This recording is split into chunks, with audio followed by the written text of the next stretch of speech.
Hola, saludo para todos. En este momento estoy grabando la clase correspondiente a grado quinto del Colegio Adventista de Turbo. Es relacionado a la materia de estadística descriptiva. En este primer bloque, lo que voy a hacer es definir algunos conceptos propios de la estadística, definiendo también la estadística misma. Espero pues que los estudiantes pausen el video en los momentos que vean que de pronto soy muy rápido al hablar. Trataré de aterrizar los conceptos al grado quinto, que no sean tan extensos los mismos. También pueden hacer algo, pueden ponerle subtítulos y allí en el mismo YouTube irán apareciendo las cosas que yo digo de manera escritas. Entonces, como primero, la estadística es una ciencia que se ocupa de colectar datos y aplicando cálculos matemáticos llega a conclusiones estableciendo la posibilidad de que un hecho ocurra. Los datos por sí solos no arrojan ninguna información. Para yo poder obtener información de los datos, estos deben ser procesados. Cuando se aplica el proceso estadístico y se procesan los datos, entonces estos arrojan información. Un dato por sí solo no es información estadística. Se requiere tener varios datos, los cuales deben ser organizados u ordenados, procesados, y de esta manera llegar a una conclusión, llegar a establecer las posibilidades de que un hecho ocurra. No puede ser vista la estadística como una ciencia exacta, porque trabaja con base en probabilidades. Y tengamos claro que una probabilidad es la posibilidad de que un hecho ocurra, de que una situación se dé. Entonces puede darse o puede que no se dé.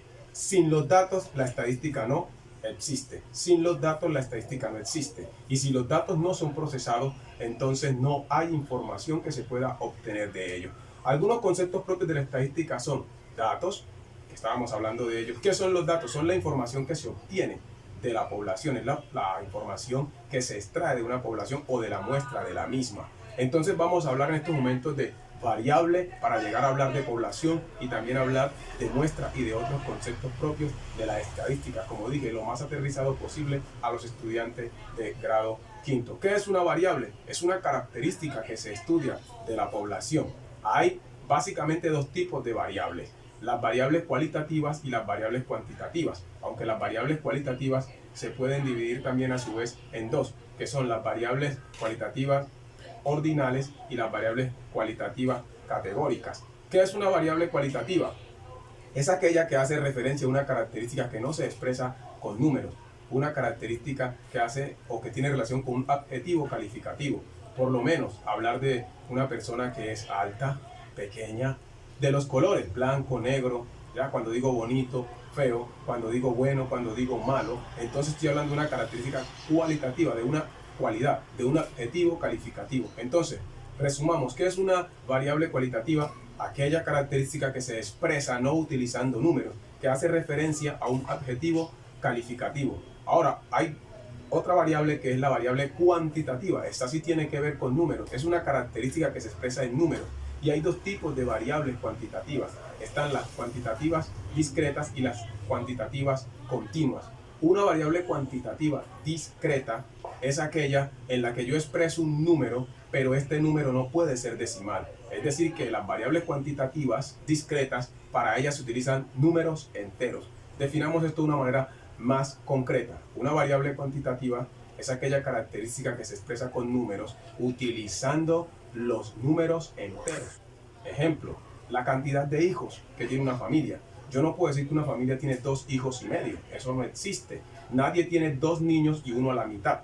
Aunque a ese niño le falten los pies o le falten las manos, es un ser humano que debemos de tomar como tal. Entonces, cuando estamos trabajando con este tipo de variables discretas, aunque el resultado nos dé un promedio, por ejemplo, de 2,8, yo no puedo decir que en una familia nacen 2,8 o que la tasa de mortalidad o la cantidad de muertos que hay en un año en un lugar son 2,8. No, debo aproximarlo a 3. No puedo utilizar números decimales. Ahora, la variable cuantitativa, que se llama continua, en esta sí se admiten números decimales. Entonces, ¿qué es una variable cuantitativa continua? Es aquella característica que se expresa en números y se pueden utilizar todos los números reales. Es decir, puedo utilizar números tanto enteros como decimales. Tanto enteros como decimales. Entonces sí puedo utilizar los decimales en las variables cuantitativas continuas. Variables cuantitativas continuas son aquellas características que se expresan en números y se pueden utilizar los números decimales. Ejemplo, la estatura de una persona puede estar dada en metros y en centímetros. Una persona puede medir, un ejemplo, 50 centímetros, 8 o 50,8 centímetros. Puede expresarse así. La velocidad se puede expresar en decimales. La velocidad, la temperatura se puede expresar en decimales. Yo puedo también expresar los ingresos de una persona en decimales, pesos y centavos. Esas cosas se pueden expresar en decimales, pero en las variables discretas no se puede utilizar decimales. Entonces hagamos una relación y una diferencia entre las dos variables que son cuantitativas o que tienen que ver con números.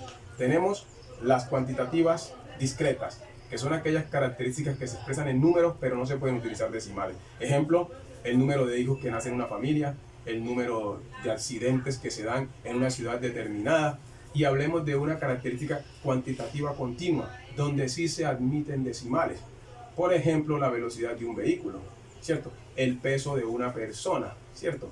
La estatura de una persona puede estar dada en metros y centímetros como la parte decimal. Entonces espero que hayan quedado claras los dos tipos de variables que hay, cualitativas y cuantitativas básicamente. Ahora hablemos de las medidas de tendencia central. Las medidas de tendencia central son tres: la moda, la media y la mediana. Estas son las que se calculan o se deben calcular o enseñar en quinto. Luego más adelante de pronto se van avanzando, se va haciendo un poco más complejo y se mantienen estas y llegan otras medidas. Pero básicamente en el grado quinto se trabajan las medidas de tendencia central: moda, media y mediana. ¿Qué es la moda? La moda simplemente es el dato que más se repite. En la vida normal, en la vida cotidiana, cuando nos referimos a moda, ¿por qué decimos que algo está de moda? Porque lo vemos continuamente. Bueno, en la estadística la moda es el dato que tiene mayor frecuencia. En palabras humanas, es el dato que más se repite. ¿Qué es la media? La media es el promedio de los datos. La media es el promedio de los datos que se obtiene sumando todos los datos y dividiéndola en el total de los datos. Después veremos cómo se calcula. Y la mediana es el dato central entre todos los datos. Ejemplo, yo tengo 5 dedos. ¿Cuál es el dedo del medio? Este, ¿cierto? El que la gente saca para ofender. Entonces este dedo, que no lo estoy usando para ofender ahorita, no es para ofender, este vendría a ser la mediana, porque tengo 5 dedos y el dedo del medio es este. Entonces este sería la mediana estadística. Cuando tenemos datos impares, es muy fácil sacar la mediana. Es simplemente el dato que está en el centro de los datos. Los ordeno. Para obtener la mediana, ordeno los datos y busco el dato que está en el centro de ellos. Pero cuando los datos son pares, me toca tomar los dos datos centrales, sumarlos y dividirlos. Entonces la mediana, cuando tenemos cantidad de datos pares, es la semisuma de los datos centrales. ¿Qué quiere decir en palabras más sencillas? Lo que dije al principio. Tomo los dos datos que están en el centro, ¿ya? Los sumo y los divido en dos. Ejemplo, si yo tengo 6 datos, entonces 6 datos, la mitad es 3. Pero yo no puedo coger el dato número 3. Cojo el dato número 3 y el dato que está en el puesto 4. Lo sumo y lo divido en 2. Cuando veamos el ejemplo, podrán los estudiantes entenderlo de mejor manera. La idea en esta primera parte, en este primer segmento, es que tengan los conceptos, la teoría. Y cuando ya vayamos al ejercicio como tal y a la aplicación de los procesos estadísticos, tengan una idea, porque si no hay conceptos, no hay aprendizaje. Al igual que debe mostrarse lo que se dice en concepto a través de ejemplos, y también esto debe aplicarse o contextualizarse, es decir, llevarse a la vida real, a la práctica. Algo importante también en la estadística que no se me puede pasar es el concepto de población y de muestra. ¿Qué es la población en la estadística? Es el universo de datos, es decir, donde están todos los datos. Ahora, cuando los datos son muchos, es imposible entonces hacer un proceso estadístico. Ejemplo, nosotros escuchamos a veces que dicen que la tasa de desempleo en Colombia bajó o subió, pero nunca han llegado a mi casa a preguntar si estoy empleado o no. ¿Qué es lo que hace la estadística? Toma una muestra de todo el territorio colombiano, toma las 5 ciudades principales. Por ejemplo, puede tomar a Bogotá, Medellín, Cali, Barranquilla y Cartagena. Y llega a esas ciudades y es donde va y hace la encuesta para decir que la tasa de desempleo subió o bajó. Entonces, ¿qué es la muestra? La muestra es un fragmento de toda la población.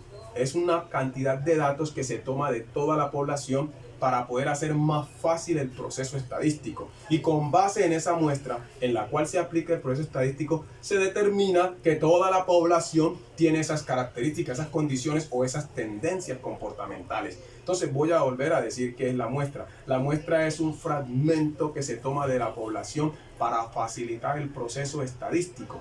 Y con base en lo que se hace con la muestra, se supone, la estadística concluye que toda la población tiene ese comportamiento o es probable que tome una decisión determinada cuando tiene algo que escoger. Hablemos de nosotros para darme a entender con lo que es una muestra. Creo que nosotros hemos visto cuando nos llaman en el médico o nos vamos al médico y nos piden una muestra de orina, una muestra de sangre, ¿cierto? Un coprológico. Un coprológico es un poquito de excremento. Yo creo que ustedes saben a qué me refiero, las heces fecales. Algunos dicen vulgarmente ñoña, pero no es eso. Es decir, serían heces fecales o excremento. Entonces nosotros llevamos una muestra, más no llevamos una gran cantidad de excremento. Nos dan un tarrito y llevamos un poquitico. Y al hacer el examen de esa pequeña cantidad de materia fecal, se determina qué está en todo nuestro intestino con relación a nuestro excremento. Igual, cuando nos piden que llevemos una muestra de orina, nosotros llevamos un tarro lleno de orina, llevamos un poquitico en el tarrito que nos dieron. Si nos piden una muestra de sangre, no llevamos 1 litro de sangre, nos sacan un poquitico en el médico, un poquitico de sangre, y al examinar esa sangre, de allí se determina cómo está todo nuestro cuerpo o toda nuestra sangre, porque ese poco de sangre, esa pequeña cantidad, esos pequeños milímetros de sangre, milímetros cúbicos de sangre, están circulando en todo nuestro cuerpo y no están separadas del resto de nuestra sangre. Entonces, con tomarnos una muestra de toda nuestra sangre, allí se dan cuenta cómo está nuestra sangre, con una pequeña muestra. Lo mismo que pasa cuando tomamos una muestra de Colombia, aunque en este caso, con relación a la muestra en Colombia, no es tan exacto como lo es cuando tomamos una muestra sanguínea, solo que era como para darme a entender. En el próximo video entonces haré ya ejercicios de una tabla de frecuencia, datos no agrupados, donde calcularé la moda, la media y la mediana. Continuaremos, que estén muy bien.